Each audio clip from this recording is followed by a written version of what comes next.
তো এইখন হাজবেণ্ডৰ সৰুকালৰ ফটোখন কোনোবাই চিনি পালে ক'বচোন। আচলতে মোৰ হাজবেণ্ডে এখন হোটেলত কাম কৰিছিলে আৰু সেই হোটেলৰ মালিকৰ হাতত হাজবেণ্ডৰ মাকে অৰ্থাৎ মোৰ শাহু মায়ে গতাই দিছিলে যে হাঁহ হৈছে পাপা, হাঁহ হৈছে চোৱা। আচ্ছা পাপা কি কৰিছে চোৱা, পাপা কি কৰিছে চোৱা দিছা।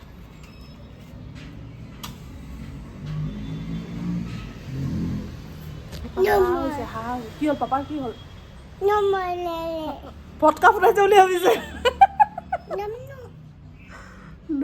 কৈছে এই ফটকা নাই ফুটা, পাপা হাঁহ হৈছে, পাপা হাঁহ হৈছে। কেলৈ ধৰিলোঁ চাই নাই? ভয় খাইছা? হা ভয় খাইছা নি? অঁ ভয় খাইছা? পাপা হাঁহ কৰিছে।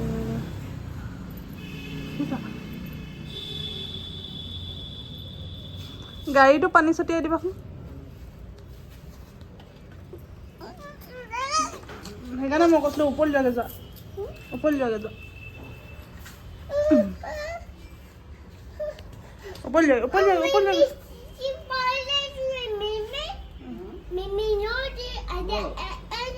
মিমি ইয়াত নেপেলাবা, আইতা মাৰিব কৈছে। ওপৰলৈ গ'লগৈ। সেইবোৰ ধুব লাগিব, সেইবিলাক পানী ছটিয়াই লাভ নাই। তুমি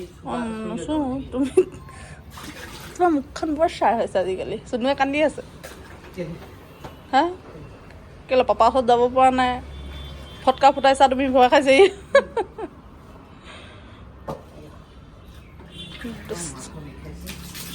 টোপনি ক্ষতি আৰু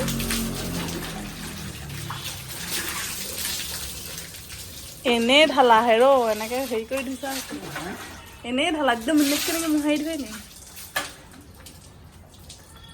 বাল্টিটো মায়ে লৈ যাব, তুমি বাকীবোৰ বস্তু লৈ আহা। গাড়ী চাবিটো এটা থলা দেই। নমস্কাৰ জনাইছোঁ সকলোকে আৰু গীতাঞ্জলি নতুন এটা ব্লগছত স্বাগতম জনাইছোঁ। ব্লগছ নহয় আজি আচলতে ভিডিঅ' কৰাই নহ'ল। আৰু প্ৰথমতে দেখিলে হাজবেণ্ডে বাহিৰতে গা পা ধুই জুই শেক লৈ ভিতৰলৈ সোমাইছিলে। আৰু ক'বতো নালাগে, সকলোৱে জানে তেনেকুৱা কেতিয়া কৰা হয়। শ্মশান বা মৰা মানুহৰ ঘৰৰ পৰা আহিলে আচলতে আমি সেই নিয়মটো পালন কৰোঁ। যদি কিবা বেয়া বস্তু লাগি আহিছে সেই জুই শেকতে দূৰ হয় বুলি আমাৰ সকলোৰে বিশ্বাস। এতিয়া ভাবিছে চাগে কোননো ঢুকালে, হাজবেণ্ডেনো ৰাতিপুৱাতে ক'ৰ পৰা আহিলে। ৰাতিপুৱা নহয় আচলতে, হাজবেণ্ড যোৱাকালিয়ে যোৱা খোৱাঙলে। প্ৰথমতে কৈ দিওঁ, যিসকলে মোৰ ভিডিঅ' আগতে চাইছে তেওঁলোকে জানে যে মোৰ হাজবেণ্ডৰ মাক দেউতাক কোনোৱেই নাই। কেৱল মাক দেউতাকেই নহয়, পৰিয়াল বংশ বুলিবলৈও আমি কাকো চিনি নাপাওঁ। অকল দাদাই আছে আৰু এতিয়া দাদাৰ লগত বৌ। আৰু যিহেতু সৰুতে ঢুকালে, প্ৰথমতে আচলতে দেউতাক ঢুকাইছিলে আৰু দেউতাক ঢুকোৱাৰ কাৰণে আচলতে হাজবেণ্ডে আৰু দাদাই দুয়োটাই সৰুৰে পৰা কাম কৰি নিজে ইনকাম কৰি ডাঙৰ হোৱা।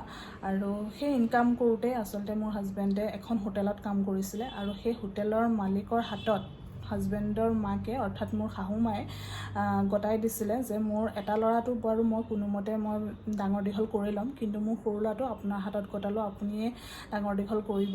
আৰু যিজন মালিকৰ হাতত গতাইছিলে তেওঁৰো আচলতে নিজৰ সন্তান নাছিলে আৰু বৰ্তমানেও নাই বাৰু। সেইকাৰণে তেওঁ মোৰ হাজবেণ্ডকে নিজৰ ল'ৰা বুলি লৈ গৈছিলে, কিন্তু হাজবেণ্ড বাৰু বেছিদিন নাথাকি গুচি আহিলে। আৰু সেই হোটেলৰ মালিকজনৰে মাকগৰাকী আচলতে আজি যোৱাকালি ঢুকালে। তেওঁক আই বুলি কৈছিলোঁ, সম্বোধন কৰিছিলোঁ। আৰু হাজবেণ্ডে যিহেতু আই বুলি মাতে, আইতা বুলি, সেইকাৰণে ময়ো আই বুলিয়ে মাতিছিলোঁ। তেওঁ যোৱা মাহতে আচলতে ঘৰৰ ভিতৰতে পৰি ভৰি ভাঙিছিলে আৰু ভৰি ভঙাৰ কাৰণে মেডিকেলত কেইবাদিনো ভৰ্তি হৈ থাকিবলগীয়া হ'ল। গৈছিলোঁ আমি চাবলৈ, তেতিয়া প্ৰথম অৱস্থাত ঠিকেই আছিলে, কিন্তু যেতিয়া অপাৰেশ্যন কৰিব লাগিব বুলি ক'লে, অপাৰেশ্যনৰ কাৰণে কথা শুনিয়ে আচলতে তেওঁ প্ৰেছাৰ বাঢ়ি গ'ল নেকি। প্ৰেছাৰ বাঢ়ি যিটো ছাইড ভৰি ভাঙিছিলে সেই ছাইডটোৰ টোটেলি পেৰালাইচিছ হৈ গ'ল। আৰু যিহেতু তেওঁ বয়সো বহুত হৈছিলে, সেইকাৰণে থেৰাপি লৈও একো লাভ নহ'ব, ভাল হোৱাৰ চান্স নাছিলে। আৰু খোৱা বোৱাও টোটেলি বন্ধ হৈ গৈছিলে, কেৱল নাকত পাইপ ভৰাই থোৱা আছিলে, সেই পাইপেৰে দিয়ে লিকুইড ইনজেক্ট কৰি তেওঁক খুৱাই থকা হৈছিলে।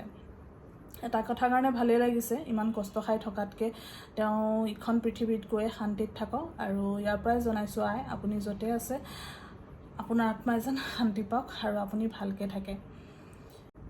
তো সেয়াই হাজবেণ্ড সেইকাৰণে যোৱাকালিয়ে খৰধৰকৈ গ'ল।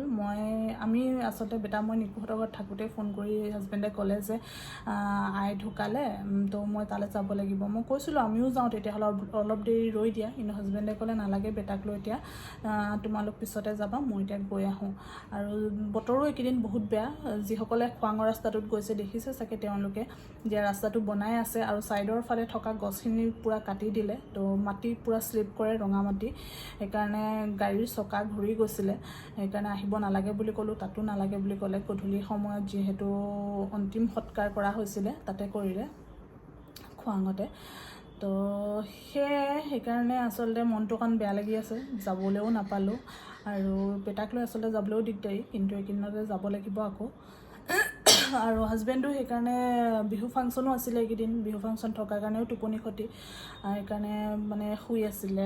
আৰু এতিয়া অকণমান ওলাই গৈছে, সেইকাৰণে দিনটো ভিডিঅ' নকৰিলোঁ।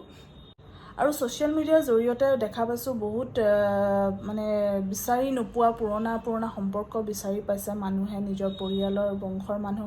কাৰোবাৰ যদি ল'ৰা ছোৱালী সৰুতে দূৰ হৈ গৈছিলে, তো তেওঁলোকেও ইজনে সিজনক ছ'চিয়েল মিডিয়াৰ জৰিয়তে বিচাৰি পাইছে। বা নিজৰ কিছুমানক এনেকুৱা কাহিনীও শুনিছোঁ যে যজা ল'ৰা ছোৱালী, কিন্তু তেওঁলোক সৰুতে বেলেগে তুলি লোৱাৰ কাৰণে, অনাথ ল'ৰা ছোৱালী, তেওঁলোকক তুলি লোৱাৰ কাৰণে সৰুৰে পৰা লগ পোৱা নাছিলে, কিন্তু এতিয়া ডাঙৰ হৈ ছ'চিয়েল মিডিয়াৰ জৰিয়তে লগ পাইছে। তো আমাৰো এটা বিশ্বাস আছে যে আমিও এদিন নহয় এদিন মোৰ হাজবেণ্ডৰ আচলতে পৰিয়ালটো পাম।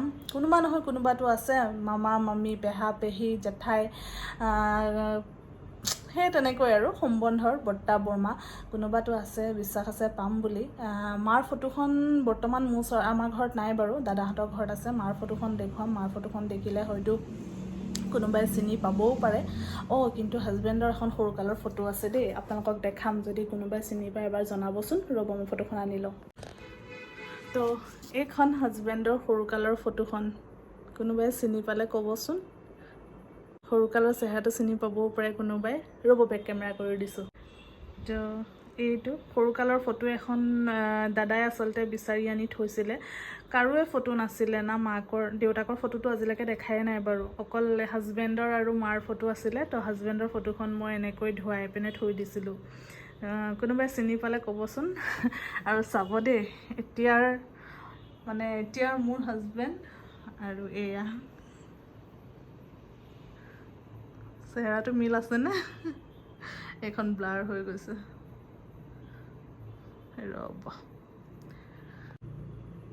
তো এয়া হাজবেণ্ডৰ ফটো সৰুকালৰ, কোনোবাই চিনি পালে জনাব। আৰু মাৰ ফটোখনো এদিন দেখাম আপোনালোকক, ৰ'ব। কোনোবাই যদি পাৰে ভিডিঅ'টো অকণ শ্বেয়াৰ কৰি দিবচোন।